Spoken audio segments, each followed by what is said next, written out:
Let's go to Amber, who's on the line in Port St. Lucie, Florida. Amber, you're on the Ken Coleman Show. Hey, Ken. How's it going? Well, it's going really fantastic right now because I'm talking to you, and I understand that you've got a dream scream to perform. Is this right? More of a dream exclamation. I'm not much of a screamer, but yes, I'm pretty excited about it. Well, yeah, you know what? You make a very good point, Amber. We don't want to discourage somebody who's like Amber, who would rather not scream, but just get excited. And so we'll take it however you deliver it. So no pressure there. All right. So let's figure out where you were. I want to hear a little bit of the story. Where were you previously before stepping into this dream role? Sure. So previously, I was an administrative coordinator for a heating and cooling company. I'd been there for about 5 years. While working there, I have been pursuing my master's degree. And I had actually talked to you earlier this summer when I was kind of in a rut deciding about where to do my internship. And you were like, just go for it, do whatever they're going to have you do. Didn't work out so well. I ended up going to school and pretty much saying, I quit. This place is horrible. There weren't really any other options. And she's like, just breathe, go talk to our career counselor. And they put me in touch with a different agency. And that's where I'm working now. They offered me a job halfway through my internship. Oh, my goodness. Now, wait a second. Yeah, you rolled through that. So when you and I talked on the phone, I said what? What was the advice? The advice was that the internship was going to be short term and to just, kind of pull up your bootstraps and go with it because I was limited due to my work schedule. Of course. So I did. I was like, you know what? You're right. It is short term. It's only going to be at like 16 weeks. So we're just going to make it work. And I went to the first place canceled on me at the last second. So they scrambled, found me another place. And I went in there. I worked for 16 hours over a weekend and I came home crying and I told my husband, I can't do this. This was not a good fit for me. My spirit wasn't in it. It was just, it made me so miserable. I was like, short term, I can't even fathom. Okay, so now this is a good point. So this is good for people to hear. This is the part that I like to hear before we get to the dream.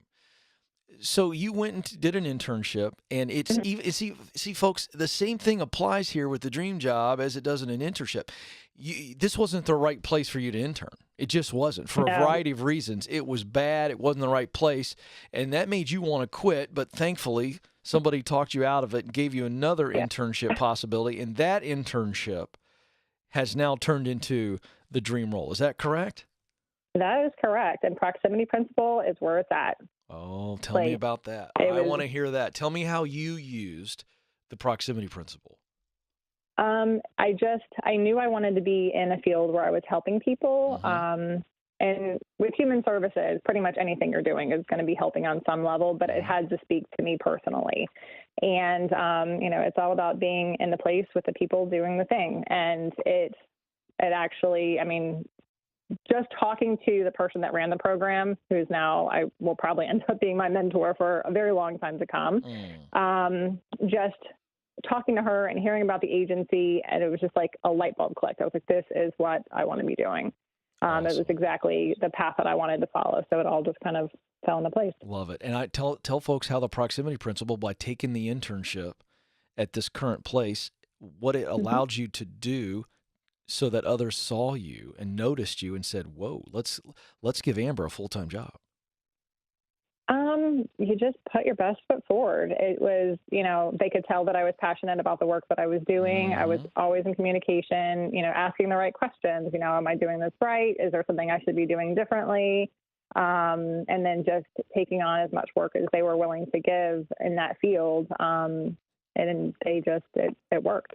Oh, that's so awesome. Amber, I am so proud of you. This is great.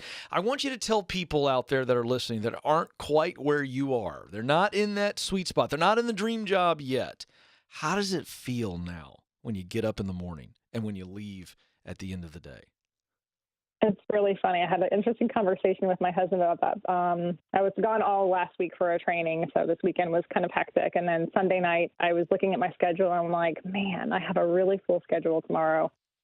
I don't dread going to work. I don't, it's like I was looking forward to the amount of work that I had and the work that I'm doing because it matters to me. I feel like I can breathe again. And when I first was offered the job and was able to put in my notice with my employer, I could just feel that I was happy. Mm-hmm. And my husband and I were sitting down to dinner one night, and he looked at me and he's like, "You're glowing. I haven't seen this in a really long time." And that felt really good. I have goosebumps. I can't even talk. I have goosebumps head to toe on that. I really do. And one of the things I'm really excited about is I get to utilize your principles and the resume building thing in part of my job. I'm going to be working with a group of veterans in a job readiness program starting in January. Are you kidding me? So I'm able to implement some of that and some of Dave Ramsey's principles. I'm able to implement all of that because I'm creating the program from scratch. So I'm able to bring all of these pieces to hopefully impart some of that to some of our vets that are kind of on some hard times. So I'm excited about that. Hey, I love that. Okay, so Great, thank you. Before we do the dream scream, I want you to now encourage people. You told them what it feels like. Now that you're where you want to be, if you could sit down at a lunch table with all of our listeners who are yet to get where you're at, what would you say to encourage them to stay with it? What would you say? Oh, goodness. A lot of it is just finding that place where your passion and your skills connect. Just find something that makes makes you want to get out of bed in the morning and go for it. And don't let anybody detract or take away from that. Part of the reason it's taken me 20 years to get to this point is because I listened to the naysayers. That's not a good field to go into. Don't do that. There's no money in that in social services. And I listened to it. And after 20 years, I said, I'm not dealing with this anymore. I'm following my heart and my passion, and I'm going to do what I want to do regardless of what the paycheck is at the end of the day. And, we're just going to let the chips fall where they may. So just just push through. Wow. Amber, you're preaching. You're preaching today on the radio. It's so good. All right, Amber, it's time for your dream scream at your level. All right? Okay. Count us down. Let's hear that dream scream. All right. 3, 2, 1. I am living the dream. Yes. Amber is living the dream. Oh, man. I got goosebumps twice in that phone call. And if you didn't listening, then, go get your temperature checked, maybe even the cardiologist. That's what it's about. Her husband looked at her and said, "You are glowing." I haven't seen that glow in a long time. Wow.